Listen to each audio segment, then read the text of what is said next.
Hey everybody, what is going on? I hope you guys are all doing well, and welcome to another tutorial video. In this video, I'm going to be showing you guys how you can keyframe color grading in Davinci Resolve, so let's get right into it. Firstly, what we're going to want to do is go into the color grading tab. Then we're going to make sure that the nodes are on and make sure that the keyframes are on instead of the scopes. Just go into keyframes, and this is the menu that you should have. Now, let's say I want to add some contrast, saturation, and some detail.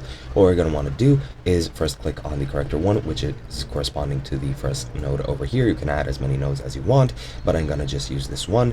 Then scroll down until we get to color corrector and click on this diamond shape. This is going to activate keyframes only for that. Then let's say I want to start increasing the detail over here. I'm going to right click here in the color corrector and add a dynamic keyframe.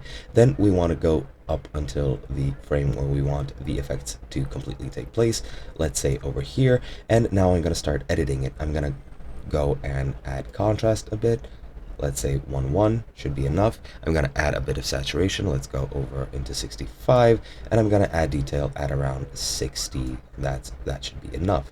Now, as you can see, a new keyframe has been created here, and that's going to be the keyframe where these changes will fully take place.